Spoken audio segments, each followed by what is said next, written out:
Hello, everyone, and welcome to another episode of Home and Away, a podcast devoted to all things in and around the world of sporting Kansas City soccer. I am Drew Vanderplug, joined once again, as always, by my good friend Cody Welton.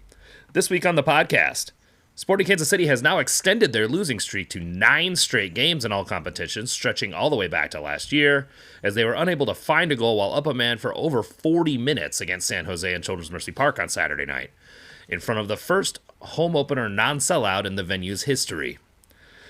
There are a lot of reasonable opinions asking for patience with this team due to the circumstances it is in through the first 4 games played this year, but given its recent history, it is not surprising to find that most fans have run out of it. Hence the empty seats you could too easily see in the stadium on Saturday night. Too many familiar themes reared their ugly heads during this match, and it is difficult to look at the performances on the field so far and come to the conclusion that some significant change in fortunes is coming. One of the standout concerns from this game, and the others this season, has been a prevalence of indecision. This is not a new problem. It has permeated this team for some time now, and it leads to significant errors defensively and a general feeling of inaction offensively. While you would expect some of this improves as new players build more time in training together over the coming weeks, it is a familiar refrain that certainly has the members of this podcast questioning if it can be fully remedied, both with the currently available options on the roster and the existing coaching staff. Finally, we will talk about the Kansas City Current at long last releasing a teal kit, the Bartlett brothers getting an opportunity to match up on Saturday, and we will question whether Robbie Volader's MLS career is going to be over if he has to face Christian Benteke for 90 minutes. Cody, I often find myself on this podcast trying to play the bit of an optimist, right? Offering an alternative opinion to some of the more negative takes on the team, speaking to the context of situations and how they aren't necessarily as binary as they can often seem to be or are often discussed at large. And I do think it is a distinct benefit of what we do on this pod, offering alternate perspectives to situations and being as informative as we can be. And I think our listeners generally appreciate that information, the context that we provide. But I got to be honest, I reached a limit of frustration on Saturday night. I was literally standing next to one of the guys that sits by me, and before the corner kick goal, and I said, if they give up a goal here, I'm done. I'm out. And I mean done and out. These are hyperbolic phrases, but I was just like, I've had enough at this point. And you all know what happened, right? They scored immediately afterward. A shambolic corner kick defending sequence yet again.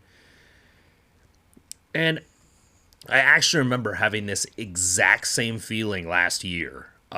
They actually started the season fairly decent with draws and a win, and the Galaxy played in Kansas City in March.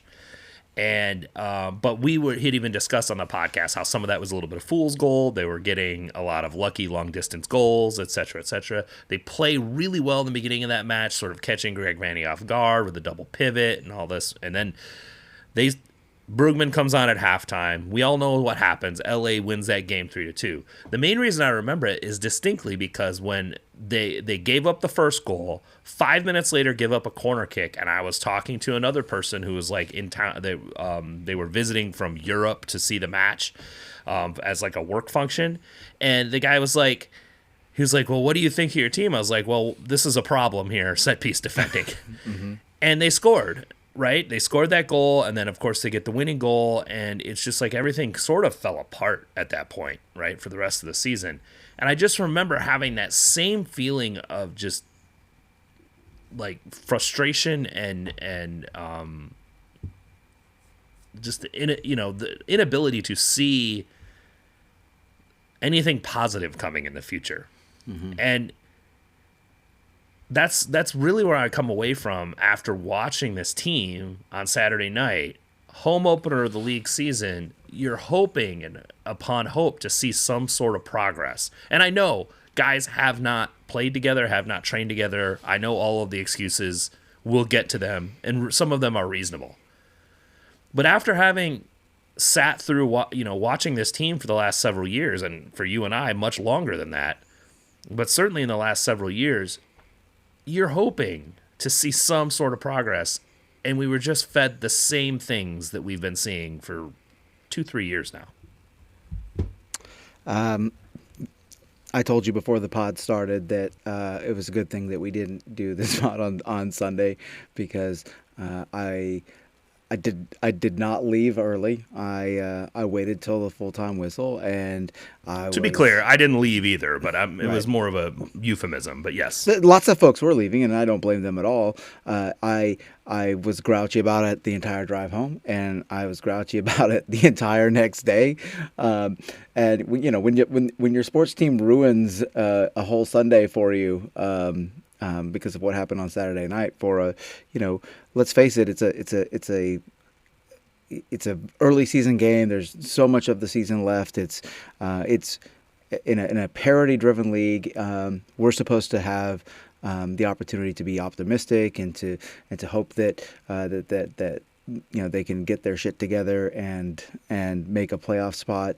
But that performance was so bad, and I think that when you bring up the most important point is that it's not bad in new and unexpected ways. It's bad in the same tired, lifeless, crappy ways that games were bad last season, and it's just really, really disappointing.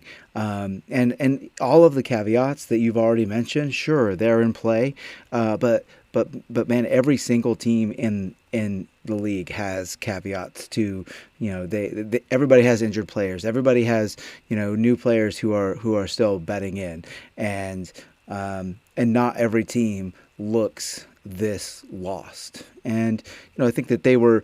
I think they had a plan, right? And we've seen them look okay in 15-20 minute intervals or increments in the first 3 games that they had played. But the Mike Tyson saying everybody has a plan until they get punched in the mouth, and Bruce Arena had a plan, and his plan was better, and he punched Sporting Kansas City in the mouth, and they got scored on, and I feel like they never recovered. I really feel like it was kind of a quicksand game in that respect, and just after they let in that early goal, it was going to take something really special in order for them to manage to get points. And they did do something special. They earned a penalty, and Joveljic finished that penalty, and hooray, that was great. But they also gave up, as you mentioned, that other really disappointing set piece goal. And just and as bad as things were in the first half, the second half was even worse. I mean, that was one dire half of football. It was hard to watch.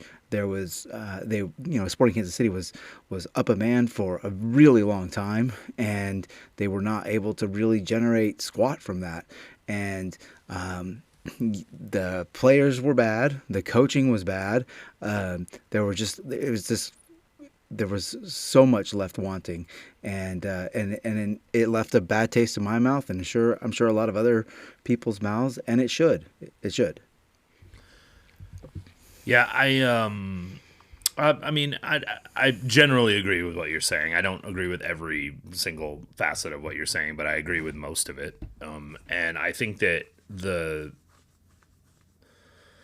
bad taste is the part that I think we all share, which is just desperately wanting to find some enjoyment out of this stupid soccer team, and just being unable to find it. Right? I mean, we've spent the better part of the last couple weeks talking about losses and talking about the good parts of the losses, because we're fans of this club just like anyone else, and we desperately want to get some enjoyment out of this. And I think I texted you at some point, either late that night of the game or maybe the next day. I was just like, it's gonna be a long fucking season, Yeah. because it's hard to see these things significantly changing. Maybe what I will say on the rewatch is, I don't think the first half, even after the set piece goal, was necessarily bad. Like, Mm-hmm. I don't know that it was bad soccer, or I really had a problem with what they were doing. Mm-hmm. I do think some mistakes were made, but I mean, things like that happen.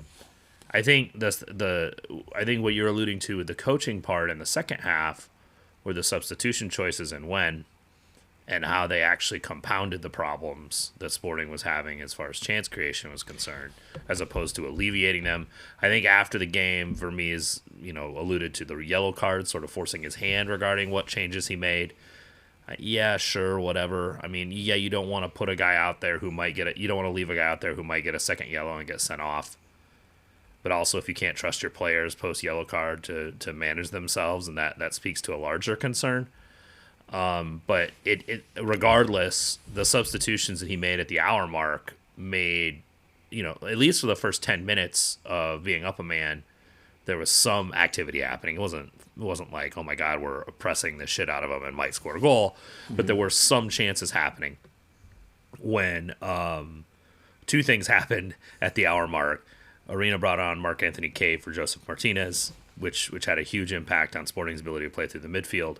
The second part that affected Sporting's ability to play the midfield is that Nemanja Radia came on for Jacob Bartlett, and no passing through the midfield happened after that. Like, not even attempts at it, because that is not Radia's game. He looks to switch the ball instead of trying to play through the lines, and it was over at that point. All of the possession happened on the wings.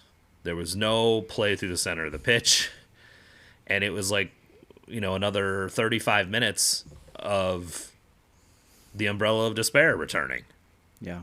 And it's just frustrating, man. It's frustrating to watch a half hour plus. I mean, it was only 4 minutes of stoppage time. I predicted the 4 minutes of stoppage time when Danielle was doing time wasting in the 57th minute. Like, this is not going to have, there's not going to be much stoppage. They're not going to give us anything. Right. In hindsight, the refs are probably like, Sporting's not doing shit anyway. What are we giving them another 10 minutes for? Like, yeah. I mean, if I was a ref, I wouldn't want to stand out there and watch that either. So yeah, I'm just left I was left in a pretty sick state of frustration. And like, I think to your point, it's good that we're doing this on Wednesday and not the day after, because this podcast would be even more dour than it is right now, which is probably saying something, but maybe more angry for sure. But I do think on the rewatch that were some things that outside of the defensive mistakes, which just continue to happen, and we'll get to that. There were some things that were interesting to me, I guess. The first one being that the lineup was basically unchanged from the Miami game, outside of Fernandez for Rosero.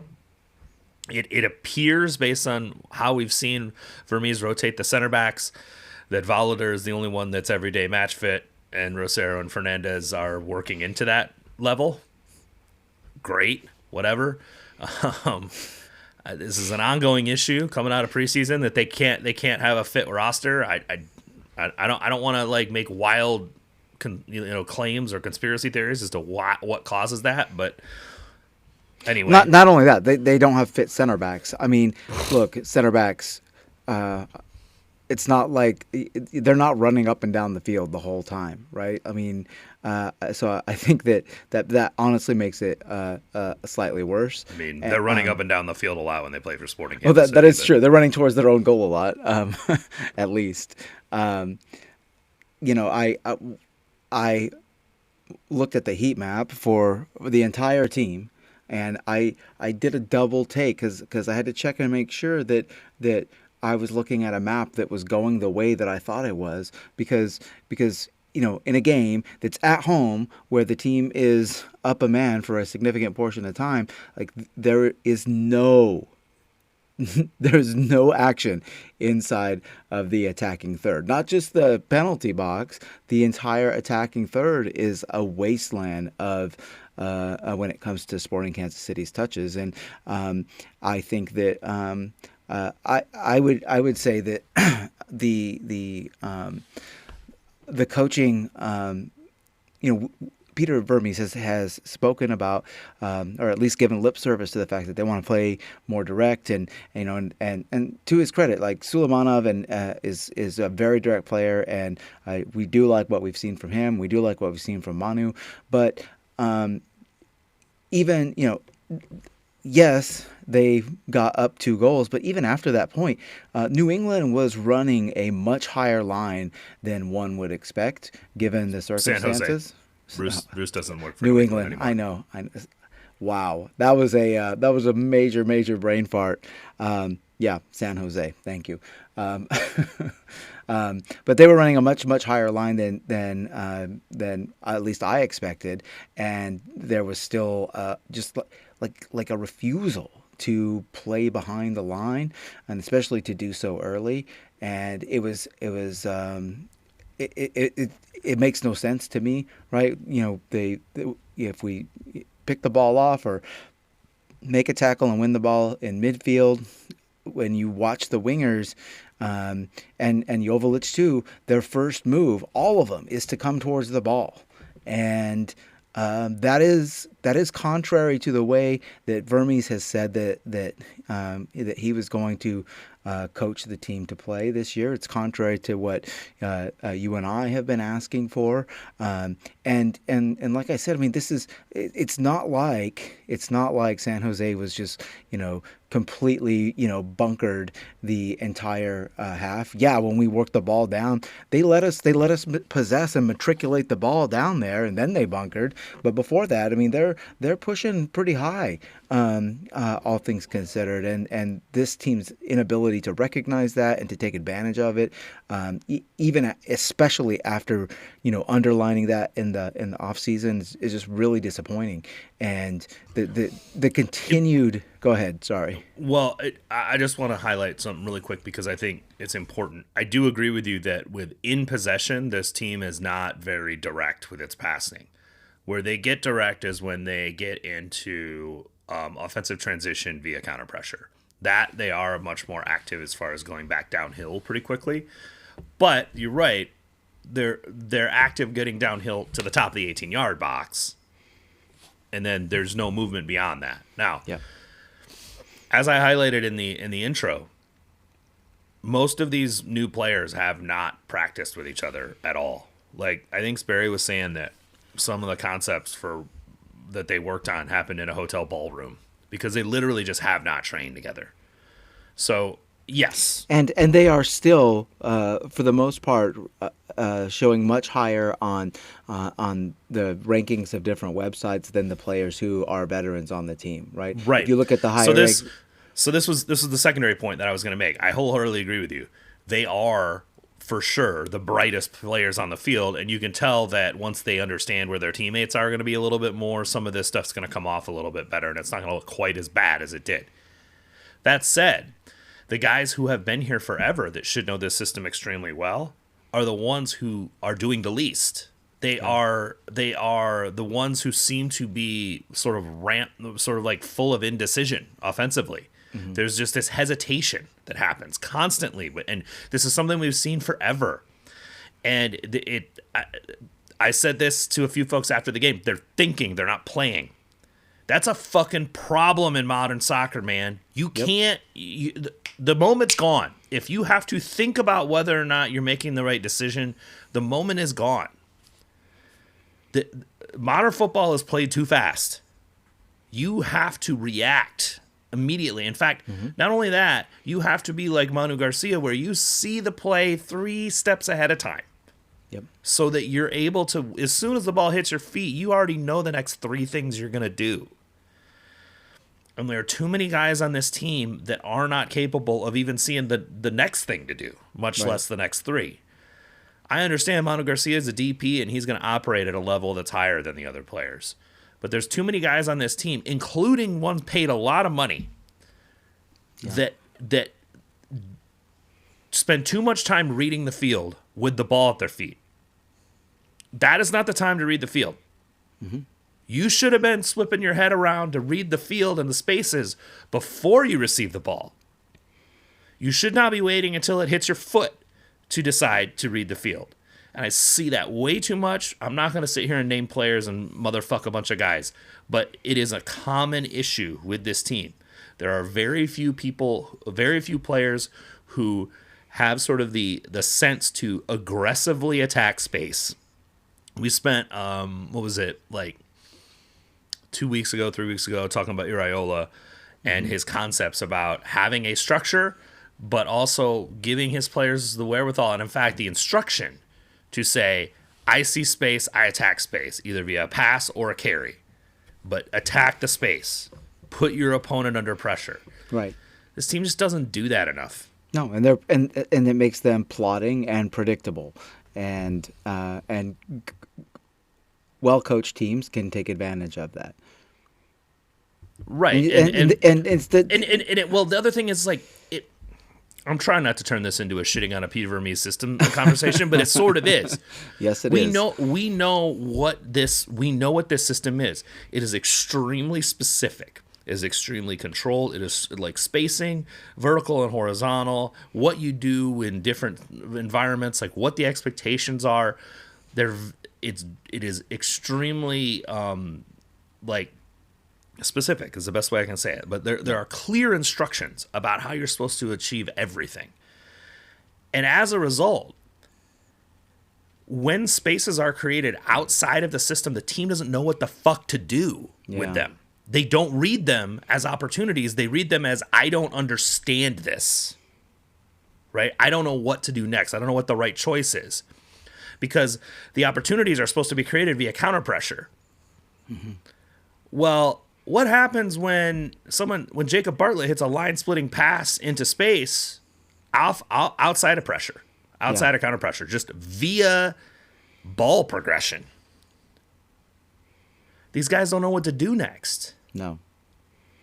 Because these are, I mean, and I'm simplifying it. Like, these are professional soccer players. Obviously, there's some semblance of what they're trying to do. But when you watch it on the field, it just is too slow. Yep. It is too slow. There's too much thinking happening. And I don't know if it's a personnel problem or a coaching problem. It feels like a little bit of both to me. And I am struggling to get my head around how this substantively changes this year.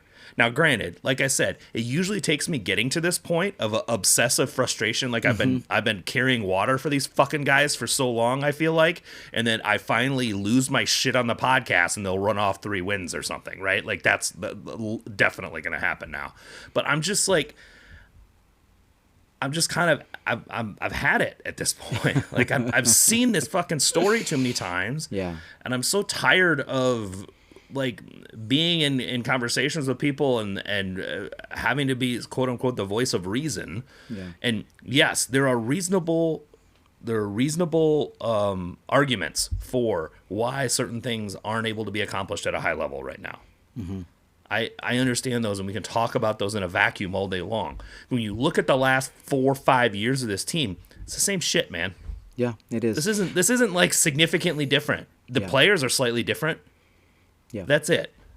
I think that when one of the bright spots in this young season, and one of the bright spots in the game on Saturday was Jacob Bartlett yet again, and I was very surprised that he started, and I almost texted you before the game when I saw that he was starting, that like this anoints him essentially as the chosen one. I mean for that dude to come in and start after playing so many minutes, and now he's coming home and starting the first home game, and supposedly only came off because of his yellow card. Right, and like, I love the fact that the team has a homegrown player. I especially love that he, as a holding midfielder, I'm really super excited about him. But man, you have a 19-year-old kid stepping on the field, who was playing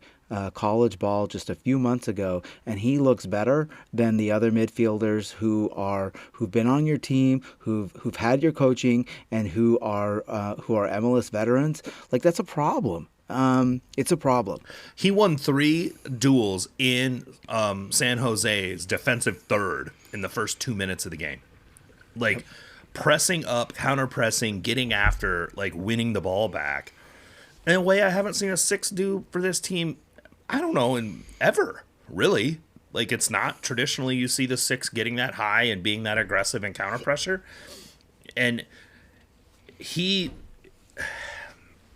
he's just a completely it's not hard to see that he is I don't know about I don't want to shit on Radia's ability to play soccer. He's a much better fit for this team than Radia is. Yeah. The things that he's doing are creating possibilities for this team that in a way that Radia is not. And it's not hard to see why the fucking coach is putting him in every game. Yeah. He's earned the right to be there. And it's great that we do have that 19-year-old homegrown defensive midfielder. But also, you have a 19-year-old defensive midfielder homegrown who has played now 4 professional soccer matches, and he's playing in a single pivot in a fucking pro league with some extremely talented attackers in it. Yeah. And so that's a lot to put on that guy. And there are going to be mistakes, and he made some mistakes in this game as well. He made some in the Austin game we talked about. He was really, really good against Miami, the goals notwithstanding.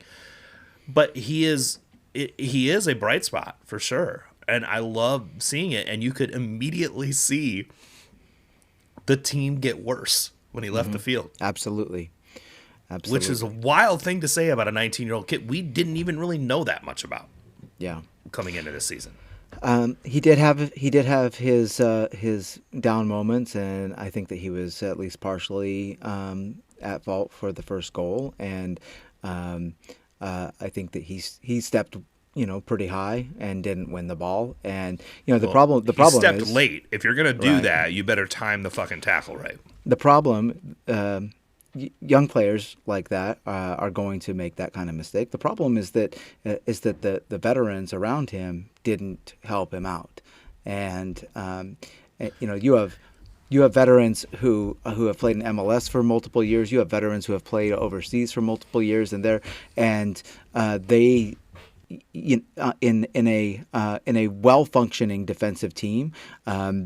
There's cover for a young player like that to make mistakes, even if he is playing the holding midfield role. But there wasn't that cover for him. He missed the tackle like 50 yards from goal. Yeah, and they just drove the ball down. Like there was nothing stopping them. Like it was like that player was the only bulwark against the midfield getting completely flooded. It was ridiculous. Yeah, like I said, it was sort of a weird touch that Joseph had. It was a little bit of a chaotic play for sure, but Joseph has kind of a weird touch. Bartlett sees the opportunity to try to get to the ball. He is late, but I like the instincts there to try to do that.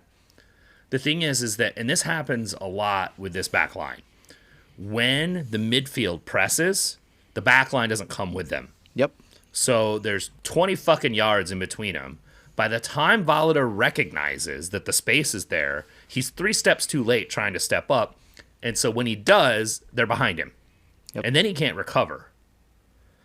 And this is the kind of shit that happens all the fucking time with this team. Yeah. I don't know what else to say.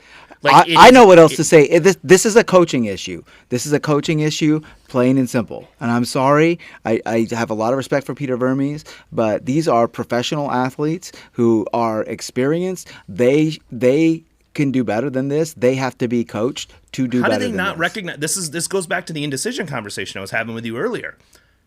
Volader was trying to figure out if he should step or not. And by the time his brain decided to tell him to do it, he was too late. And then there's more guys behind him, and now you have Jake Davis and Joaquin Fernandez trying to cover 2 strikers, and Tim Leibold sort of doing the John Travolta. Oh, wait, am I supposed to be? Hey, they all went over here. I guess I was supposed to be over there.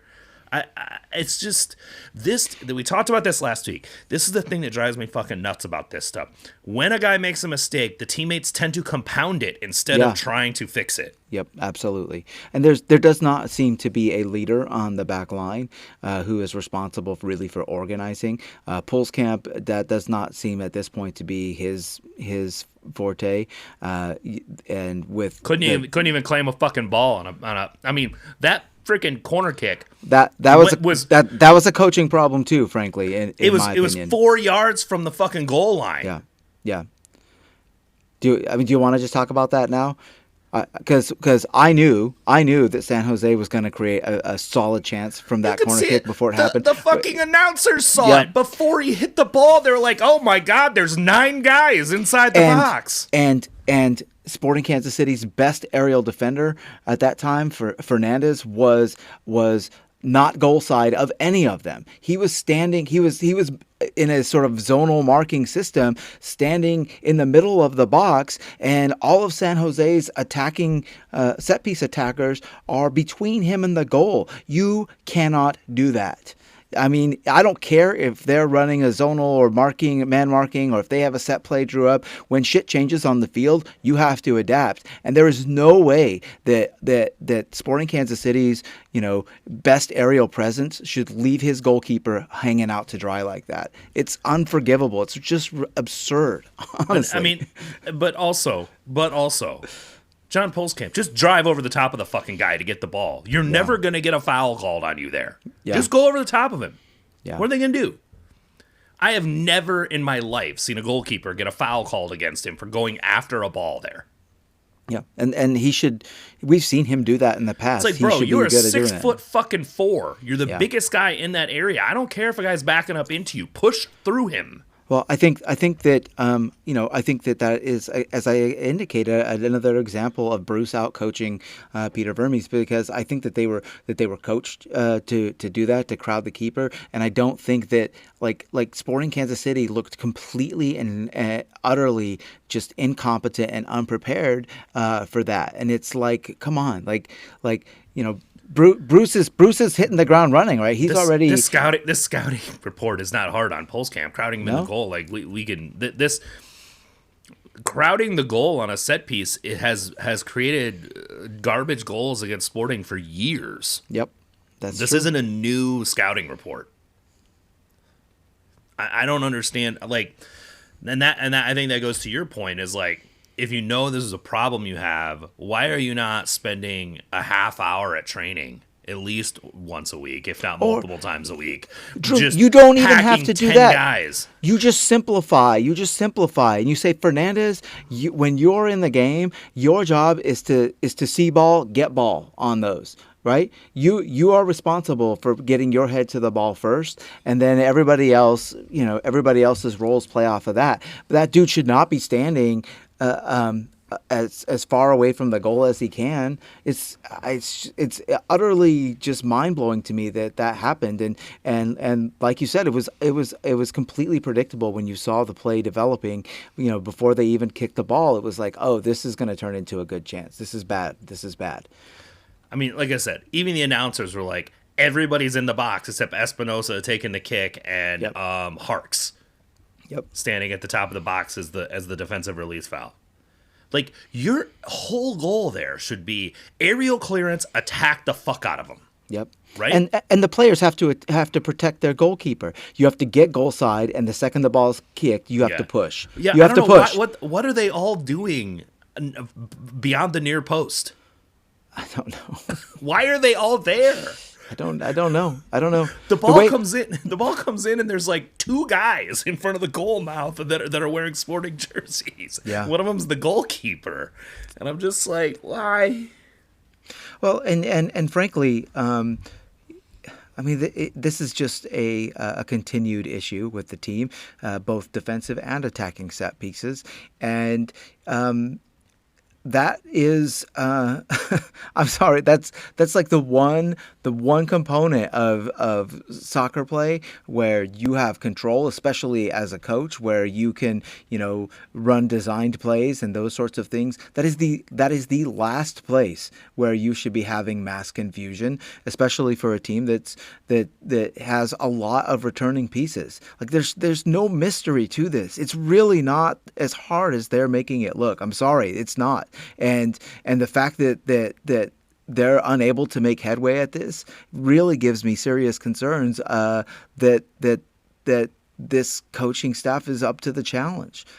It looks pretty bad right now. And the problem is, Drew, is that this is the kind of thing that like this compounds. Like every time they're going to play tight against DC United because they haven't won a game yet, and you're going to have players who are already pushing too hard. They're going to push even harder, and they're not going to play team ball because of that. And they're going to more likely to pee down their leg on a set piece. And if they lose at DC, then like who knows what's going to happen. I mean, it could get really ugly really quick. And so I like for me, the DC game this weekend is as close to like a must-win game as you can have, for an away game early in the season. This team cannot afford to go out there and lay another stinker on this weekend. Yeah, I mean, like I said, we've spent 35 minutes now really sort of berating the poor quality of the last match and just what's been going on with this team in general. And now of course they're going to look great and win 3-0 or something like that. But I think that, like I said, I can recognize the arguments about the better players not having time on the team and they haven't had training together, et cetera, et cetera. But I think to your point, those players still look like the best players on the field and they don't know what the fuck they're doing. So the guys that do know what they're doing seem to still have the same problems.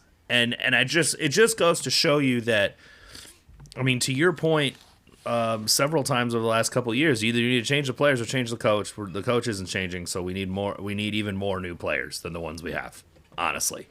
But I have concerns that once the training happens, that we're going to see the same level of sort of conservative decision making that has been a hallmark of this team and been a problem regarding how, first of all, how enjoyable it is to actually watch them play soccer. Mm-hmm. And secondly, how they've been able to actually succeed in getting results. And so you end up watching boring fucking soccer that loses. And this is like nothing worse, man. There's just nothing worse than that. Anybody on the Home and Away Discord can probably come up with close to a dozen players who have played for this team over the last 15 years who they look bright in their first couple of games, and then it's like all of the creativity and the spunk gets drilled out of them, and they no longer seem to have dynamic attacking ideas. We need to really hope that is not what's going to happen to Shapi and Manu, because right now they're like our only hope, and they need to keep doing what they're doing, and they need to find a way to establish a rapport with Joveljic that works, because look, if you have three high quality attacking players, they can create chances if they have a solid defensive base to build from, right? The fact is they don't have that now, and so well, they're not going to have that this year. So no, I don't know right. what you do about that part of it, but I think that you brought up a good point with Shapi. This is a guy I distinctly remember watching a significant moment during the game where it was when they had been up a man for quite a bit and were trying to attack the goal, and there was some play that didn't come off where he had retreated back to do sort of a combination and then hit on a run, and they tried to hit the ball to him and it wasn't hit well enough and it didn't get to him. And you literally see him pound the ground and yell, fuck. This guy is not about this life. He doesn't want to play on a shitty team. He is an extremely competitive dude. I heard some anecdotal stuff about when he came here. When he arrived on that Saturday and we were playing Miami on Tuesday, right? And he had been I guess 27 hours of flights or whatever to get to Kansas City. Mm-hmm. Or 27 hours of travel at least combined with the flights and whatnot to get to Kansas City, and they were like, well, you could take the day off on Monday. He's like, no, I'm training. Good for him. Yeah, I mean, these are the kind of guys we need in the locker room for sure. Yep. But man, I hope you're right. I hope that they continue to be that guy. I don't think Shapi is the kind of guy that's going to all of a sudden become like chill and complacent and whatnot. But it did at least eventually happen to Johnny Russell. Yeah. I mean, the guy we saw in 2018 was long gone by last year. Yeah. I mean, I think a lot of that was due to age and the fact that he was run ragged for a couple of seasons. But yeah, absolutely. If you watch Onside, you can see the whole thing where he was like playing through a hamstring injury through into preseason, through into the season, and then after that. So yeah, I hope that these players continue to provide that life that we're looking for. But unfortunately, there are still too many of them, both offensively and defensively, that are problematic. And I don't know how you're going to cover for all of them. There just aren't enough new players that are going to play regularly to be able to do that. Zoran Basong starts at the right side at 8 again. And I thought for the sort of activity and counter pressure and tackling kind of stuff, and then out of counter pressure, retrieving the ball and moving the ball forward, really, really good. You get to zone 14 and he literally has no fucking idea what to do. It's almost like it's like hot potato, like get the ball away from me. I am not supposed to be in this position. He's so funny because he's like very willing to get into the box, which that's another thing that gets like drilled out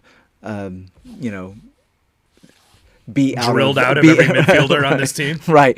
So he'll get forward and he'll get in the box, but then it's like he has zero clue what's going on. And so the good thing is that you see that, and you're saying, if a average to below average MLS midfielder can have that much success and find himself in good positions like that, then if this team is able to invest in a better player, then it should be money, right? Or just put the actual guy they have there. We keep saying that, and supposedly that was supposed to have happened in the second half, but we have yet to see it in 4 games. So right. Who knows? I mean, I don't think Brody was that great. No, he wasn't. He looked pretty. He looked confused. lost. Yeah, I don't understand why you look lost. It's you're playing right back. It's not rocket science, man. I'm sorry. I'm being a dick, but man, it's really not that difficult, right? You've been doing it in MLS for like 10 years. I know. Give me a break with this shit. Come on, dude. Oh my God. Yeah, there's definitely a certain level of I mean, it was fine, but it was just like with him on, there was no creativity happening from that side, and that's when Shoppy's game ended. Right. Basically. Was when Brody came on. And that's supposed to be Brody's calling card, right? That's supposed to be something that sets him apart, was his ability to possess and attack, and he was not very good in either one of those things. So I don't know. That was not on display on Saturday night. No, it wasn't. Maybe it will again. A guy has not really trained much with the team, and maybe that will improve as well. Oh, hey, look, we went through a month and a half of fucking preseason, and we got to train for another couple months before we get to see the fruits of any of this stuff. Part of this is when transactions happen. I totally understand it. It's a whole separate conversation about the off season and the schedule and transfer windows and when they occur compared to the actual season that's happening. But there are plenty of leagues who are still actively making transfers, and this team still has theoretically a DP slot. Well, not a DP slot, but two U22 slots open, and there doesn't seem to be any action and on enough that front. allocation money where they could go pretty heavy in the middle of the roster if they wanted to. And the middle of the roster needs a lot of help. And if you're going to sign U22 players, better to do it early than late. Like, what are you waiting on? Because those are players who you would assume you're going to have to spend more time developing, and they're going to have a longer bet-in process. I think they look at U22s, and I actually agree with Burns on this. I think they look at U22s as project players, and so instead of jumping on hear me. The whole team is a project right now. Right, I know, but my point is, don't just sign a guy because you feel bound by some sort of time constraint to sign him. Sign the right one, right? So like, you want to find the right player as opposed to just being like, oh my God, we need to fill these U22 slots. We don't have enough players on the roster. I would prefer that they go through the methodology of being fairly confident, especially with youth scouting, man. It's it's hard. Yeah. And so I'm actually okay with them taking their time with that, because I think when they sign a U22, say that they're 20 or 21 years old, you're trying to make that team player good in 2 years, not necessarily this year, right? So I think the from that the counterpoint to that is it really that difficult to find a midfielder who's better than Zoran Basong? No, no, it's not. Sean Davis is fucking available right now. Well, no. Is it that difficult to find? You could pick up Sean Davis right for back? you could pick up Sean Davis for the roster minimum and put That him is, on the fucking. and that's a midfield mauler right there. Yeah, that guy. there you go. That's about the only thing he can do is just run around and tackle people. So that's the Cody zone of the midfield graph chart that I put on the Discord for sure. Yeah, I mean he's probably not the right fit for an 8 for this team, but neither is Basong. Yeah, I mean Basong's a converted left back playing in that position, and I think your point is valid, which is that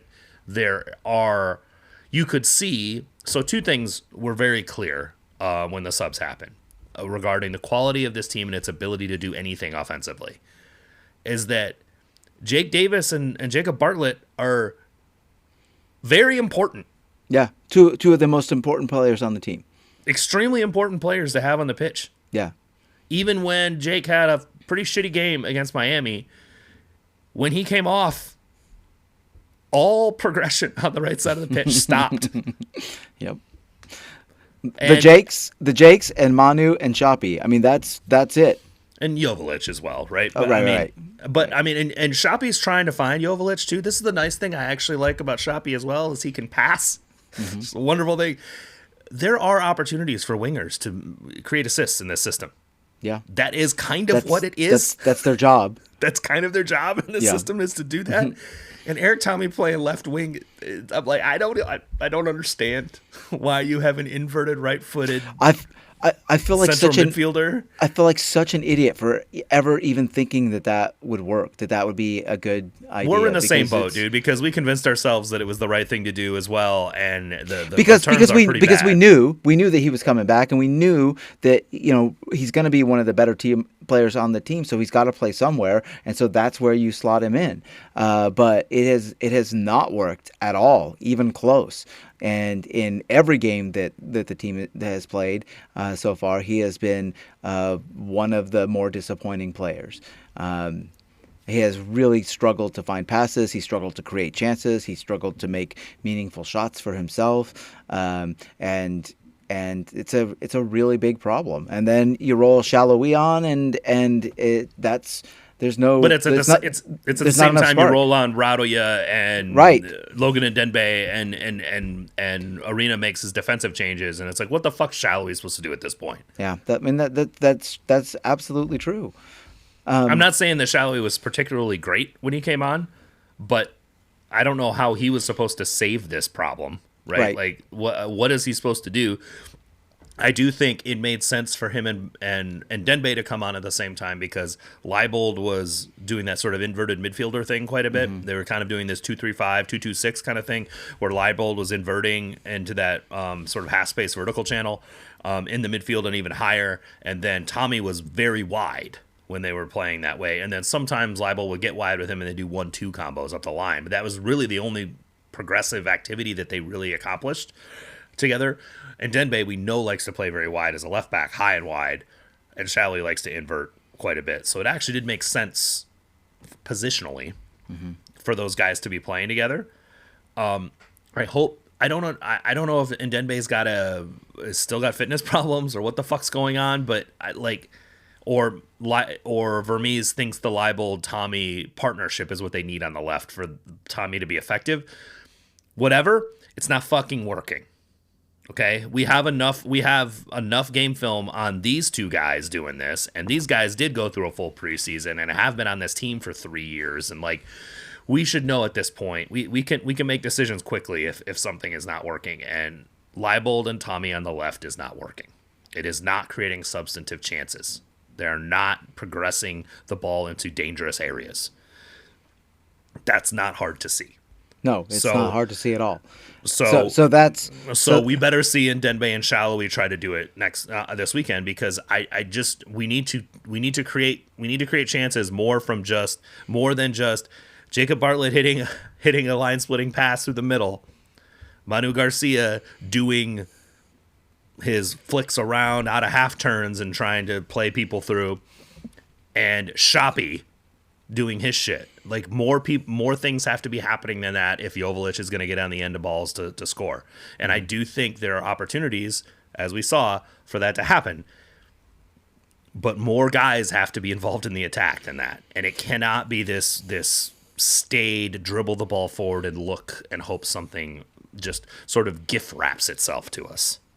I mean, I think that that's a good point. And the thing is that when like when San Jose decided to go, like when they attacked, they decided to counter. They had multiple players flooding the box, and creating chaos and being a problem for defenses. And just it's so often Sporting Kansas City doesn't do that, right? They don't have players that flooding the box. It's like midfielders don't have license to There's go a in the whole box. lot of simple things they don't do. Right, Like, I know. we were joking in the first half. Joaquin Fernandez cleared the ball out of bounds. Just ball got in a dangerous place. Yeah. Just cleared it out of bounds. Made him throw it in. I was like, man, I didn't know we were allowed to do that. Yeah. Is Fernandez about to get benched for doing this? Because like, there's some times where bad shit's happening. Just get the fucking ball out. There's some times when you're getting downhill and creating problems for your opponent. Get numbers in the box. These are not hard things. Like, these are very simple concepts.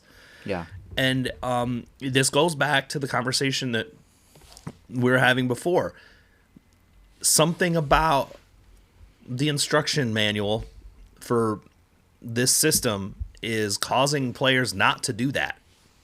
Yeah. And I struggle. I'm concerned because we're back in a similar place. Now, granted, again, all the caveats. The good players, while looking good, do not have good connections. We can be very clear about that. Their connections are not there yet. And those will get better as they do practice together more. So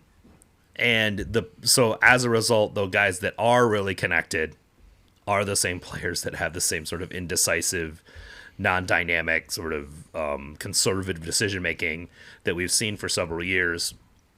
If it's a personnel problem, it would make sense that these are the problems we'd see, because the guys that are new and could maybe impact this in a more positive way don't have the partnerships yet to be able to accomplish it effectively. So all those things said, still isn't fun to watch.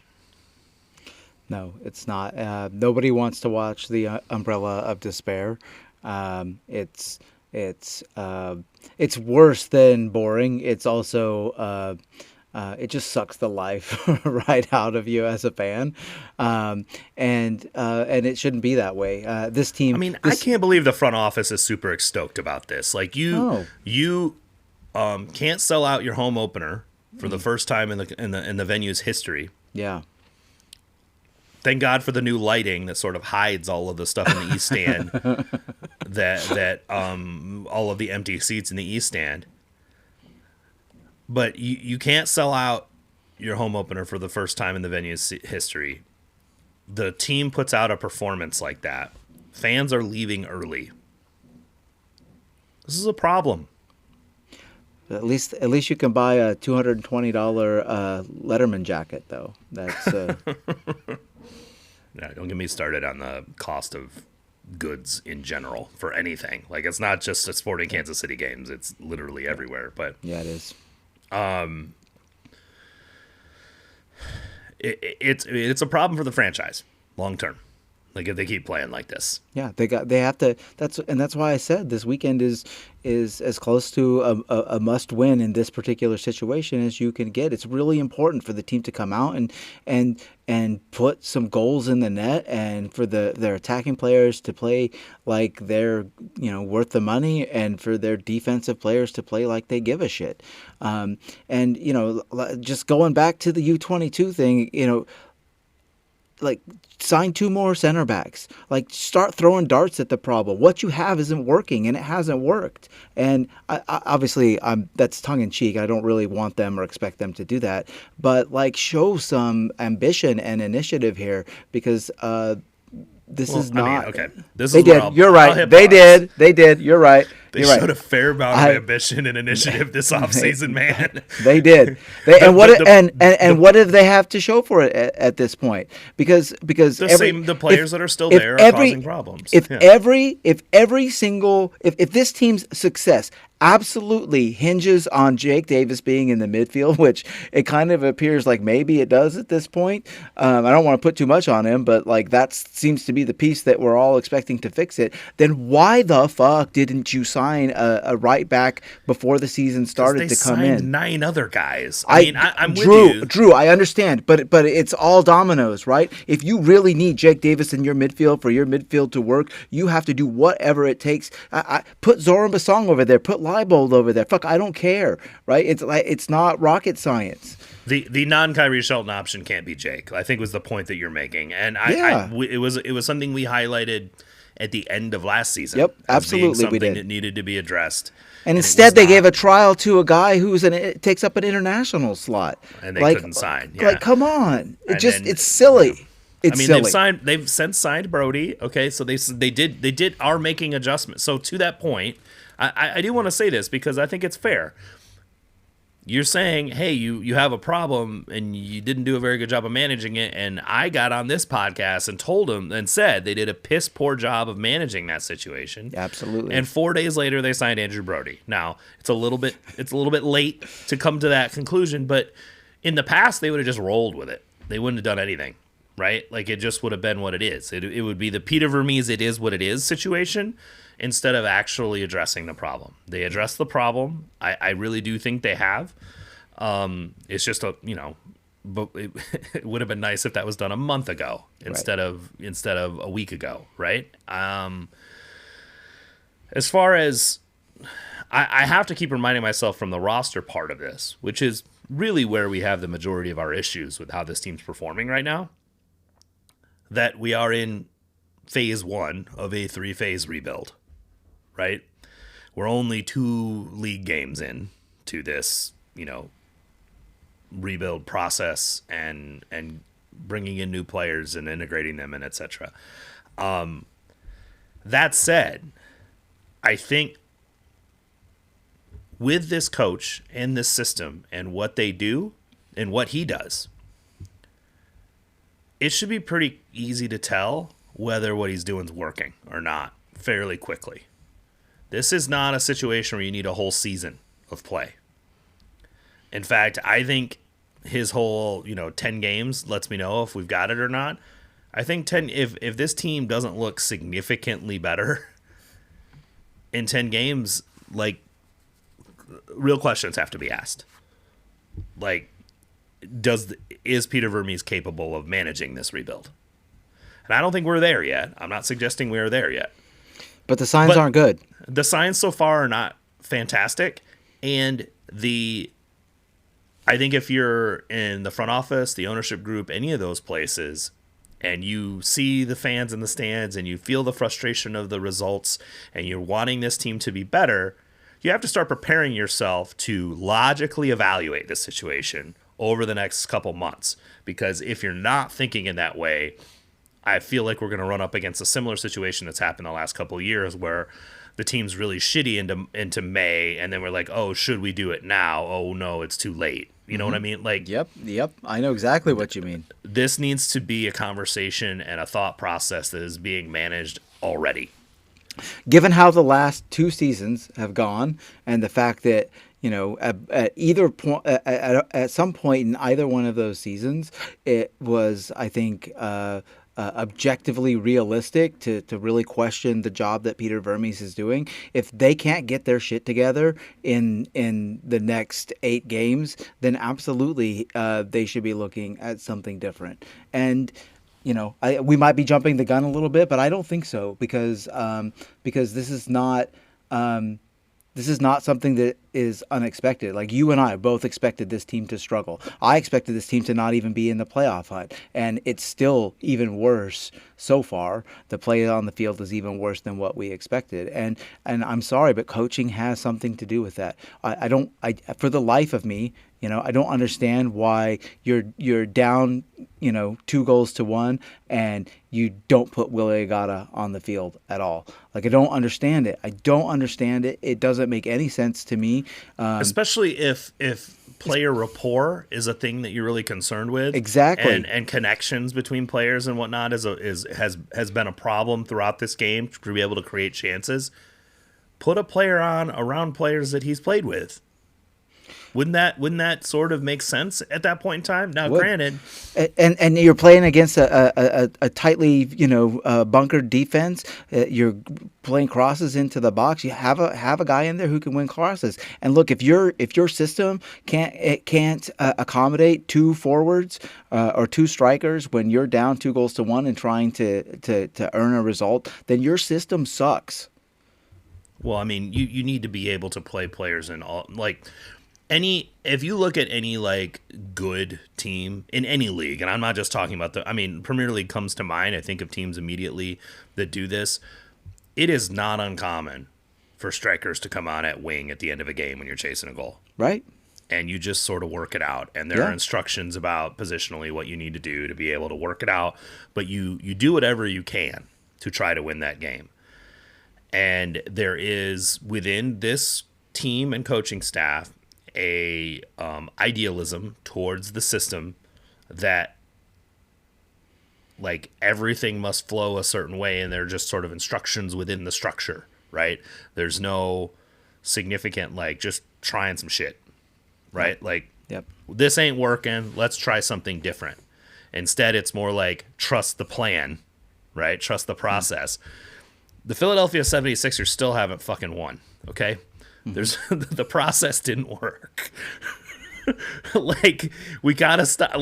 And that's what we're doing right now. We're just trust the process over and over, and we get the same results, and we get the same, not just the same results, but the same. We're getting the results the same way. Yeah. There's no change in how that is happening.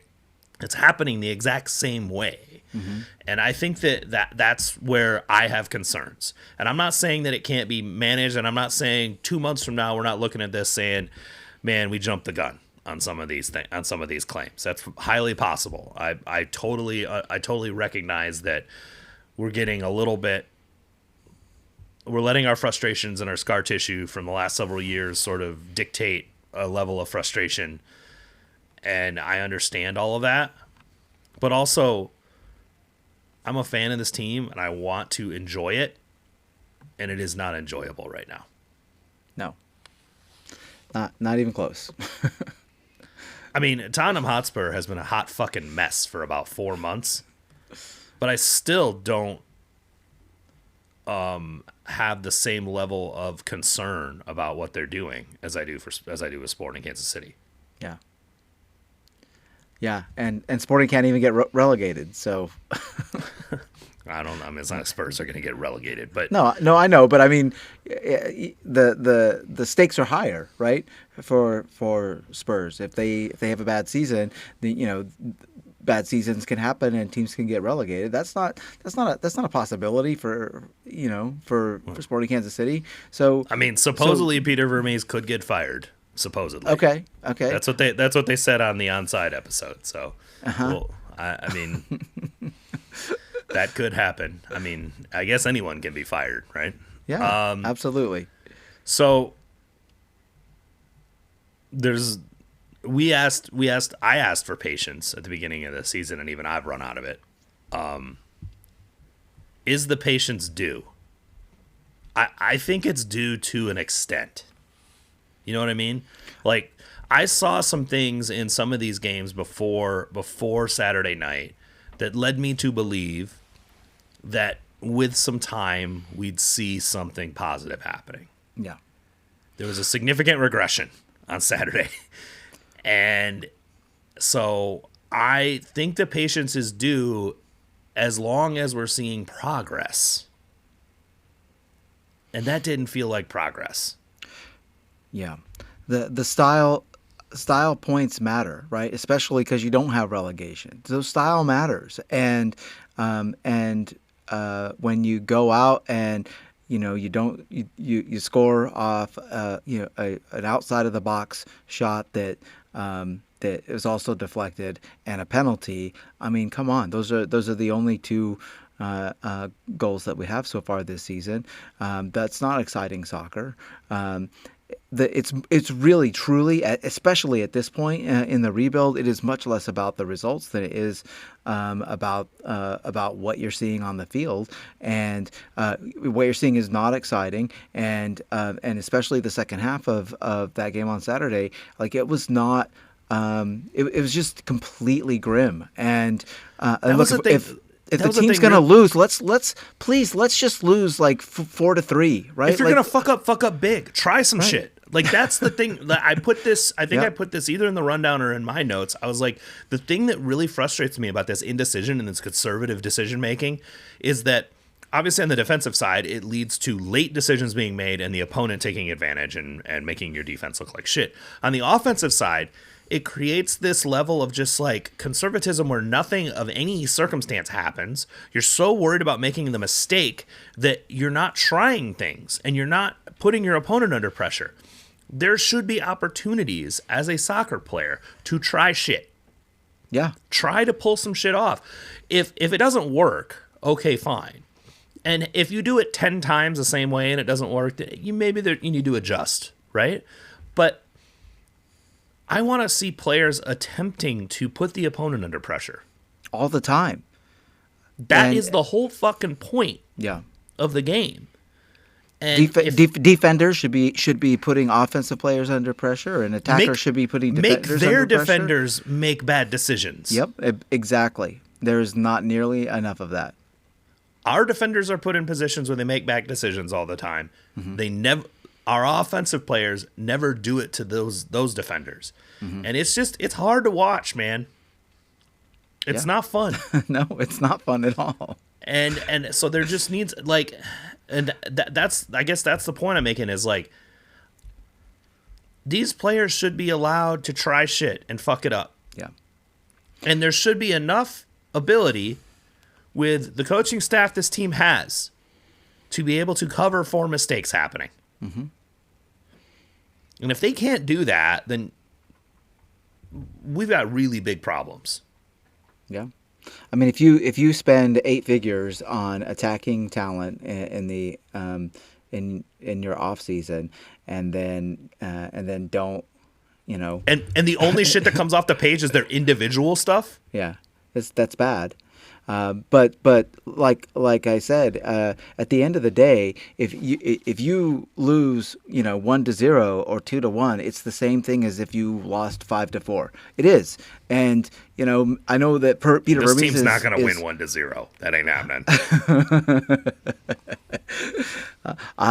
You're probably right. That would be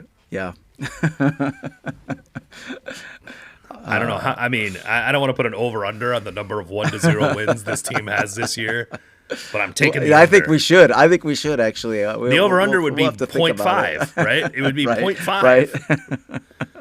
And I'm probably taking the under. Oh my goodness. Did they have any 1-0 wins last year? I have no idea. I You'd have to check. You're going to look it up now. Well, maybe not. I don't have the encyclopedic brain of Mike. Mike Toon. Yeah. He'll tell us in the Discord. Few people do. Yeah. So is patience due? In some circumstances, yes, it is. This is a rebuild. There's a lot of new players. Many of them have been with the team for a short period of time.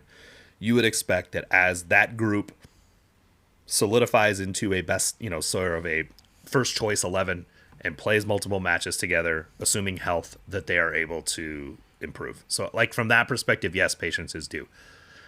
If we continue to see the same problems that this team has had for several years, outside of the ones we can expect, i.e. defensively, I don't, then the patience has to start to wear off. This team needs to be making progress. And that is I've hit this note several times, and I'm hitting it again before we move on. If it's not making progress, it's not working. And the fans you have left that are waiting and are willing to wait for this team to get better are going to be gone. Yep. Because you've used up a lot of goodwill to begin with over the last couple years, and now you're giving up the last of it to ask for this patience for the team to get better. And it's the progress. That's all we need to see. And right now, that we saw a regression in that progress for sure on Saturday night, and I think that's what makes, like I said, the scar tissue and the scabs get picked at, and all the feelings come out, because it's like, man, I don't want to watch this anymore. Yep, it's really difficult to watch. No 1-0 wins last year, and only, I think, 5 or 6 clean sheets, and a couple of those were Open Cup games against lower league opponents. So I think maybe 2 or 3 clean sheets in MLS play. So yeah, it's been a rough one for sure. Yeah.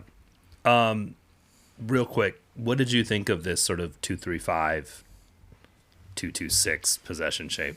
Do you think that was tactical, or do you think it was just personnel and they just kind of whirled with it? I have no idea, man. I don't like, at this point, it's really it's kind of a mess. It's really difficult to pick out, what choices are tactical and what is just trying to get, whoever you can who's healthy and fit or whatever on the field. What'll be noteworthy is if Kyrie plays right back, if all of a sudden he's setting back along the back three. But the key thing I noticed is that we had seen, up until this game, a back three where the 6 was sitting along behind, between the 2 center backs, either deeper than the center backs or slightly ahead as part of the progression phase. Mm-hmm. That was not happening in this game. You had the triangle. That said, the 2 center backs and the 6 were kind of in a triangle. That said, San Jose was playing with 2 strikers in a 3-5-2 ostensibly. Yep. So from a marking perspective, it makes a lot more sense to be set up that way. Mm-hmm. So I didn't know if that, again, I wasn't sure if that was a tactical decision or a specific opponent. Is it something we'll see more, or was it opponent specific, I guess? I think thinking about it as you're talking about it, I think it's very likely that it's a 2-striker thing. And so if we play teams that have 2 strikers, I would maybe expect to see more of it. I don't know. I mean, that's a maybe not against a 4-4-2, but certainly against a 3-5-2 or some iteration thereof. Yeah, exactly. Okay. Yeah. Okay. Did you get it all out? Exercise all the demons? I don't think so, man. Hey, if Stadler and Waldorf are back, baby, we're back. I mean, on the good side of things, the team plays DC this weekend, who's not a good team, who are also winless, so they have 2 draws. But the bad news is we're playing in DC, and if you lose to a bad team or a team that you think is of lesser quality, what does that say about your team? And so it actually just fills me. But with it's a even road more game, so you have that excuse. And exactly. It's like we get into this whole thing where like we can in individual situations so in a vacuum, excuses. you can rationalize every single one of them, Yep. and then you just find yourself rationalizing everything. And at some point you have to pull yourself out of it and go, this team has lost 9 straight fucking games. Yeah, I mean, I feel that way about the roster too, because I find myself, looking through stats and saying, oh well, this defender is really not that bad. He has decent ratings and his numbers are okay and blah blah blah blah blah. But at the end of the day, they're losing and they're making mistakes that are I think simple mistakes that need to be sorted out, and they don't have, as we've mentioned, they're making individual mistakes, and then they don't have the on-field rapport to cover for one another and find a way out of it, and so I am like super down, frankly, on the entire back line right now, and so. I don't think much of it's going to be around next year. So right, I mean, right. But we have to watch them for an entire season before that, and so come on, give me a break. Like I said, I mean that's what we're looking for, progress in areas where changes have been made. Absolutely, and seeing that progress pay off into something. The thing is if we go into to DC and Brody is able to start at right back and play, close to 90, and Jake Davis is able to get a full game in the midfield, like it might look like a completely different team for the better. That is how much impact we've seen Jake Davis in the midfield do last season, and so if that's something that we should really look for is Jake Davis, hopefully having that position and making an impact. I don't want to like piss in your cornflakes. Do it. Brody and Rosero did not practice today. Of course, or yesterday. not. Excuse me, of yesterday. Course. Yeah. During the media availability, they were not out there for quote unquote precautionary reasons. Kyrie Shelton did participate though. So Kyrie Shelton and Jansen Miller did participate. Oh, great. So Jake Davis will play, 75 minutes, and Kyrie can come on for the last 15. Yeah, I mean, yeah. So, good times. Good times. Feeling great. Let's move on to potpourri, just like your favorite Jeopardy category. This is where we discuss one topic in this circumstance that in and around the Sporting Kansas City MLS soccer sphere, and that is the Teal Town kit has been released. Finally. Everyone losing their minds asking about a teal kit on social media can stop doing so. It has happened. The Kansas City Current have a teal kit. Nike quit putting these like two-tone white things on everybody's secondary jersey. Ugh.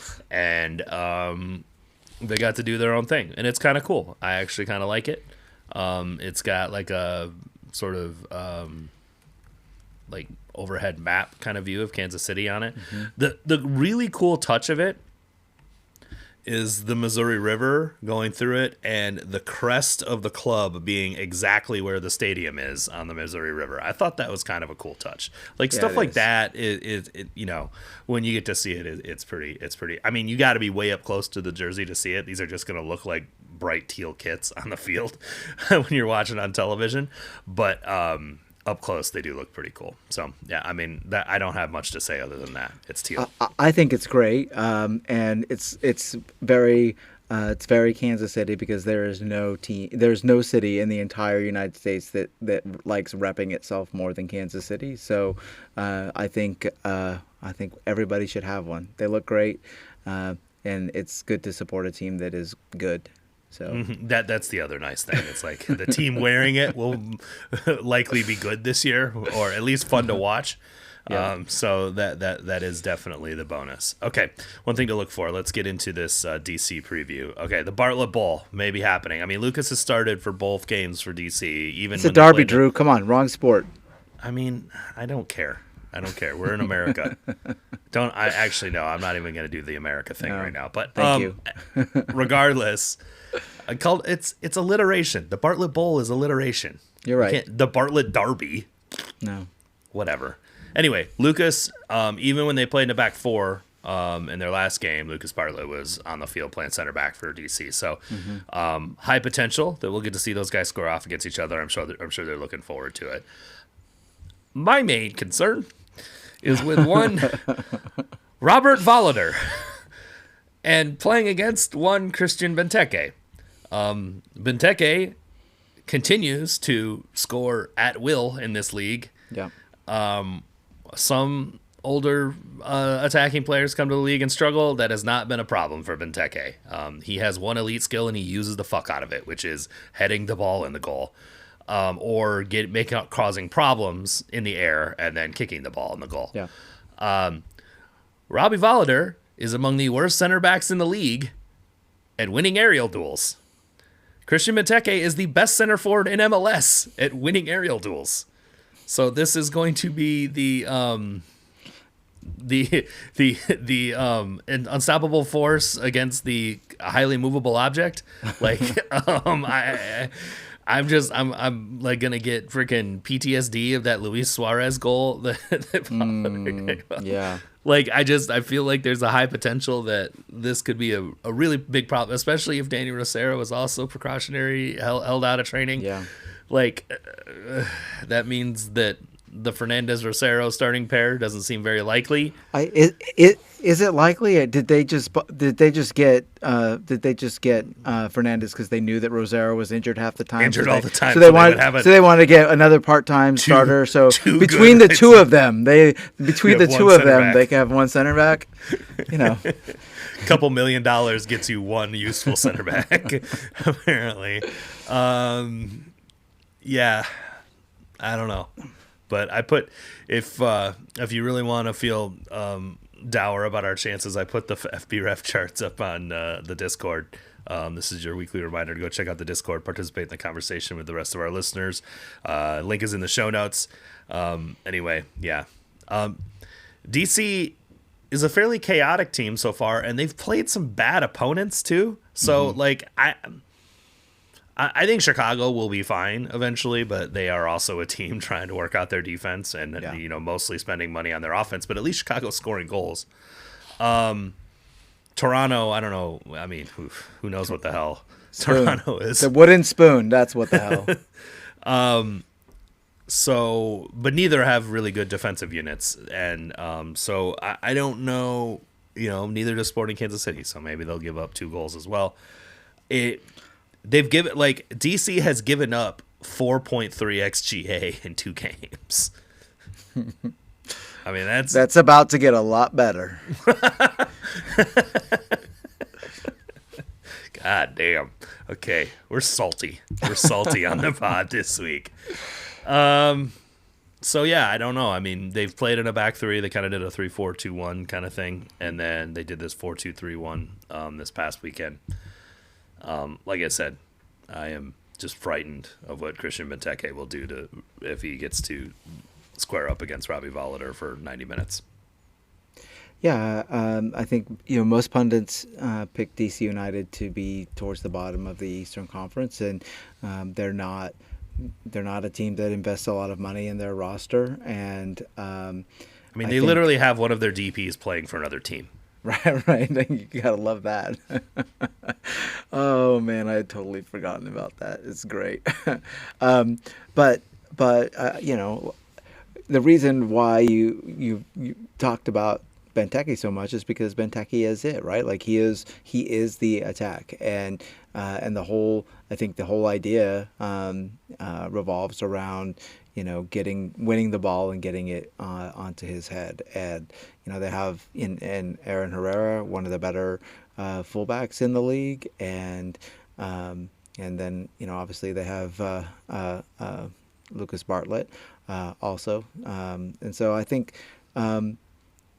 they're not a team that should inspire fear in opposition, but I think that Benteke specifically, as you mentioned, should, and I think that's really the thing to look for is how do you.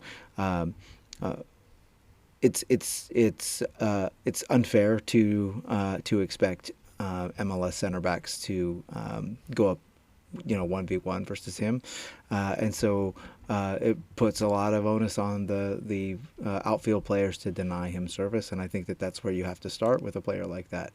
Is you have to deny service, especially service in the air. Keep balls on the ground, and keep them in front of you, and don't get stretched, and that is a problem. Which Sporting Kansas City fullbacks do you think are adept at that? None. None. I'm just saying, like, what you're. I wouldn't even say Jake Davis is good. What you would want to have happen. I'm not. I don't think that's a realistic expectation. But that's what it should be. But Because I mean, DC's completely set up to just whip the ball into the Yeah. box. That's all they have. I mean, they have. I mean, obviously Herrera's elite at it, but they have Jared Stroud playing as a winger, as a right winger, who was a fullback, sort of right-sided midfielder for teams, doing that same thing.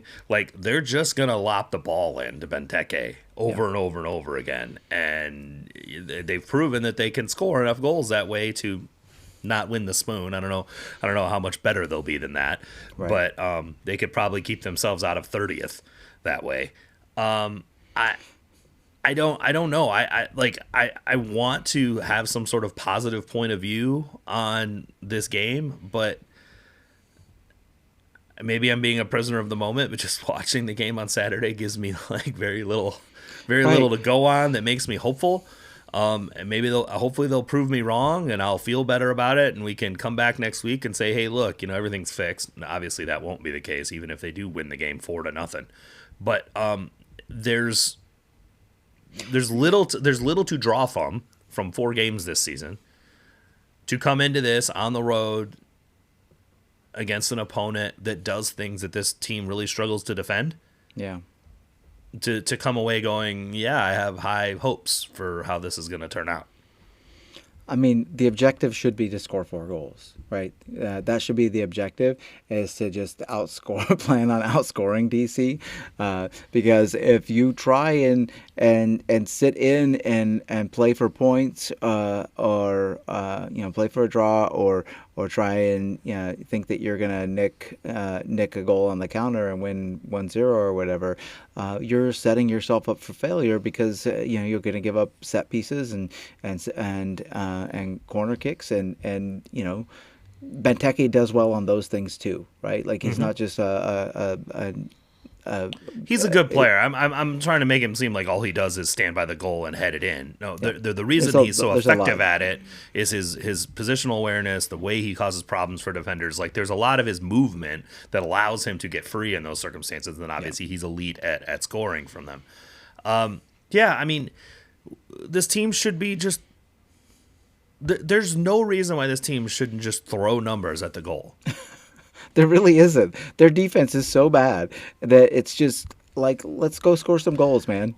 What difference does it make? I mean, It doesn't make any difference. They're not winning by trying to bunker in. They're not going to get relegated. Let's go for it, man. Yeah. Score some goals. And the defense is not going to get shutouts. So just... Yep.